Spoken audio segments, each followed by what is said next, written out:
আসসালামু আলাইকুম। আমি রাকিব ভুঁইয়া, ব্রাউন বে মেডিকেল কলেজ, দ্বিতীয় বর্ষ। তো এখন আমরা আলোচনা করবো হচ্ছে র্যাক্টার শিট। তো র্যাক্টার শিটটা কি জানার আগে আমরা র্যাক্টার শিটটা কোথায় থাকে, কিভাবে ফর্ম হয় সেটা আমরা দেখে নিই। তো র্যাক্টার শিট হচ্ছে আমাদের মিড লাইনে যে লিনিয়ার বা দুই পাশে যে র্যাক্টাস অ্যাবডোমিনালিস মাসল থাকে, উপর থেকে নিচের দিকে দুই পাশে যে দুইটা র্যাক্টাস অ্যাবডোমিনালিস মাসল থাকে, এই মাসলটাকে যে একটা শিট দ্বারা কাভার করে থাকে সেটার নাম হচ্ছে র্যাক্টাস শিট। তাহলে র্যাক্টাস শিট কি হচ্ছে? র্যাক্টাস অ্যাবডোমিনালিস মাসলকে দুই পাশে যে শিট দ্বারা কাভার করে থাকে সেটা হচ্ছে র্যাক্টাস শিট। এখন র্যাক্টাস শিটটা কিভাবে ফর্ম হয়? তো আমরা জানি যে আমাদের এই যে ল্যাটারাল সাইড থেকে যে রিফস থেকে হচ্ছে আমাদের লোয়ার এইট রিফস, সেটাতে আসে হচ্ছে এক্সটার্নাল অবলিক মাসল, তারপরে আসে ইন্টারনাল অবলিক মাসল, তারপর আসে ট্রান্সভার্স অবলিক মাসল। এই তিনটা মাসল হচ্ছে এই আমাদের মিড লাইনে আসলে এই তিনটা মাসল আমাদের যে একটা শিট বরাবর আসার পরে সেগুলো হচ্ছে ইনসারশনের জন্য টেন্ডিনাস হয়ে যায়। অর্থাৎ মাসল, আমরা জানি যে মাসল ইনসারশন হয় টেন্ডন হয়ে, তখন এই মাসলগুলো হচ্ছে টেন্ডন হয়ে যায়।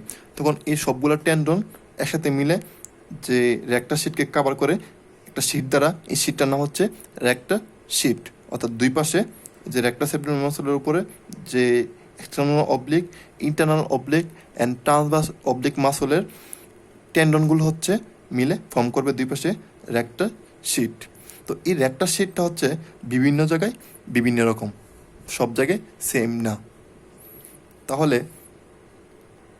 এখন র্যাক্টার শিটটা হচ্ছে এই র্যাক্টাস অ্যাবডোমিনালিস মাসলের সামনে এবং পিছনে থাকে, কিন্তু সব জায়গায় একরকম না। তাহলে আমরা তিনটা ভাগে ভাগ করব। কি কি? প্রথম হচ্ছে যে আমাদের যে কোস্টাল যে মার্জিন, এই যে কোস্টাল মার্জিন, এই কোস্টাল মার্জিনের উপর হচ্ছে একরকম, কোস্টাল মার্জিনের উপরে হচ্ছে একরকম। তারপর হচ্ছে এই কোস্টাল মার্জিন থেকে হচ্ছে আমাদের যে আর্কুয়েট লাইন, এই আর্কুয়েট লাইন মধ্যে হচ্ছে একরকম, আর আর্কুয়েট লাইনের নিচে হচ্ছে র্যাক্টার শিটটা আরেক রকম। অর্থাৎ এই কোস্টাল মার্জিনের উপরে হচ্ছে পিছনের দিকে থাকবে না, এবং আর্কুয়েট লাইনের নিচে হচ্ছে পিছনের দিকে থাকবে না। শুধু এই কোস্টাল মার্জিন থেকে এই আর্কুয়েট লাইন পর্যন্ত হচ্ছে এই মাঝখানে হচ্ছে আমাদের র্যাক্টার শিটটা এন্ট্রোরলি এবং পোস্টোরলি দুই দিকেই থাকবে। তো আমরা এটাকে আরেকটু সুন্দর করে বোঝার জন্য আমরা ফিগারে এখন দেখব। ওকে, তাহলে আমরা আগে বলছি যে কীভাবে ফর্মেশন হয়। External oblique, internal oblique and transverse abdominalis মাসলের টেন্ডনগুলো বা অ্যাপোনেউরিসিসগুলো মিলে হচ্ছে র্যাক্টার শিটটা ফর্মেশন করে। তো বাউন্ডারি আমরা বলছি অ্যাবভ দ্য কোস্টাল মার্জিন।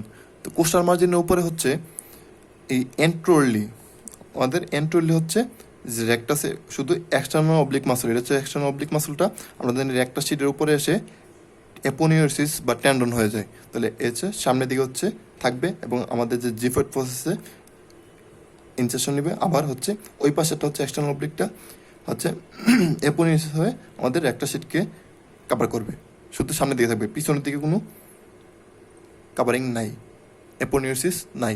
তাহলে অ্যাবভ দ্য কোস্টাল মার্জিন আমরা কী পেলাম? সামনের দিকে হচ্ছে শুধুমাত্র এক্সটার্নাল অবলিক মাসল। তারপর হচ্ছে between the coastal margin and arcuate line. আমি বলছিলাম আগে যে কোস্টাল মার্জিন এবং আর্কুয়েট লাইনের মাঝে হচ্ছে এন্ট্রোরলি এবং পোস্টোরলি দুইটাই থাকবে। কি কি? আমরা দেখতে পাচ্ছি যে এই যে এটা হচ্ছে দুই পাশে দুইটা র্যাক্টাস অ্যাবডোমিনালিস মাসল। তো এটা হচ্ছে আমাদের লিনিয়ার বা মিড লাইন। তাহলে সামনের দিকে আমরা পাচ্ছি হচ্ছে এক্সটার্নাল অবলিক মাসল, সামনের দিকে পাচ্ছি এক্সটার্নাল অবলিক মাসল, আর পিছনের দিকে পাচ্ছি হচ্ছে ট্রান্সভার্স অ্যাবডোমিনালিস মাসল, ট্রান্সভার্স অ্যাবডোমিনালিস মাসল। আর ইন্টারনাল অবলিক মাসলটা হচ্ছে আমাদের এরকম এসে দুইটা লেমিনা দেয়। সামনেরটা হচ্ছে সামনের দিকে থাকবে, সামনের যে লেমিনারটা হচ্ছে এই র্যাক্টাস অ্যাবডোমিনাল মাসলের সামনের দিকে থাকবে, আর পিছনের লেমিনার হচ্ছে র্যাক্টাস অ্যাবডোমিনালিস মাসলের পিছনের দিকে থাকবে। যদি আমরা জিনিসটা কল্পনা করি, আমার এই পেন্সিলটা হচ্ছে র্যাক্টাস অ্যাবডোমিনালিস মাসল, আর এটা হচ্ছে আমার দুইটা আঙ্গুল হচ্ছে ইন্টারনাল অবলিক মাসলের অ্যাপোনিউরিসিসের দুইটা ফাইবার। এই এন্ট্রোর লেমিনার হচ্ছে এন্ট্রোরলি দিয়ে যাবে, আর পোস্টোর লেমিনার হচ্ছে পোস্টোরলি যাবে। তাহলে আমরা কী কী পেলাম? যে এন্ট্রোরলি হচ্ছে এক্সটার্নাল অবলিক মাসলের অ্যাপোনিউরিসিস, তারপর হচ্ছে ইন্টারনাল অবলিক মাসলের যে এন্ট্রোরের লেমিনারটা, আর পিছনে পেলাম posterior lamina of the internal oblique muscle aponeurosis আর হচ্ছে ট্রান্সভার্স অ্যাবডোমিনিস মাসল। তাহলে এটা হচ্ছে এই ফিগারটা। তারপর হচ্ছে below the arcuate line. Arcuate লাইনের পিছনে নিচে আমরা জানি যে হচ্ছে শুধু সামনের দিকে থাকবে, পিছনের দিকে থাকবে না, তাই আমি শুধু সামনের দিকে ফিগারটা আঁকছি।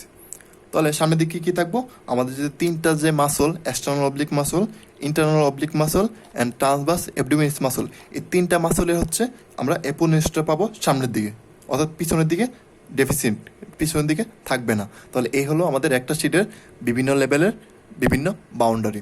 এখন আসি কন্টেন্ট। তো আমি আগে বলছি যে রেক্টাস শিট হলো রেক্টাস অ্যাবডোমিনিস মাসলকে কভার করে রাখে, অর্থাৎ রেক্টাস অ্যাবডোমিনিস মাসলকে কাভারিং করে রাখে যে শিটটা, সেটা হচ্ছে রেক্টাস শিট। তাহলে অবশ্যই রেক্টাস অ্যাবডোমিনিস মাসলকে সে হচ্ছে কভার করে রাখবে। তাহলে আমাদের রেক্টাস শিটের কন্টেন্টে আমরা মাসল কী কী পাই, সেটা হচ্ছে রেক্টাস অ্যাবডোমিনিস মাসল আর হচ্ছে পিরামিডালিস মাসল।